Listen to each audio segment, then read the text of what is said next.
తీవ్రమైన తలనొప్పులతోని నరకం అనుభవిస్తూ ఉంటారు. మీకు తలనొప్పి స్టార్టింగ్లోనే ఒక చిటికెడు ఉప్పు నాలుగు కింద కొన్ని నిమిషాల వరకు అలాగే ఉంచుకొని ఒక గ్లాసు గోరువెచ్చడి నీళ్లు ఎంబడే తాగడం వల్ల మీ బ్రెయిన్లో ఎలక్ట్రోలైట్ ఇంబ్యాలెన్స్ అనేది తగ్గి దానివల్ల మీ బ్రెయిన్లో వాపు కూడా కంట్రోల్ అయ్యి మీకు మెల్లిమెల్లిగా తలనొప్పి అనేది తగ్గిపోతుంది. బొటన వేలు పైన భాగం ఏదైతే ఉందో ఇది మీ బ్రెయిన్కి సంబంధించిన రిఫ్లెక్స్ పాయింట్స్గా ఇది పనిచేస్తుంది.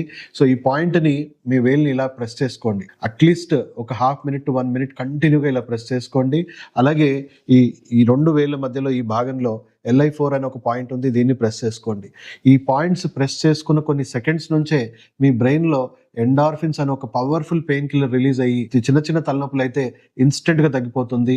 మైగ్రెయిన్ లాంటి హెడేక్స్ అయితే కొంచెం టైం తీసుకుంటుంది, కానీ అది కూడా చాలా మటుకు ఒక పెయిన్ కిల్లర్ అవసరం లేకుండానే తగ్గుతుంది. మైగ్రెయిన్ కానీ ఫ్రీక్వెంట్ హెడేక్స్ కానీ మనం కారణాలు ఏంటి అని చూసుకుంటే మన జీర్ణకోశం నుంచే స్టార్ట్ అవుతుంది. మనం టైంకి తినకపోవడమో నీళ్లు సరిగ్గా తాగకపోవడం వల్ల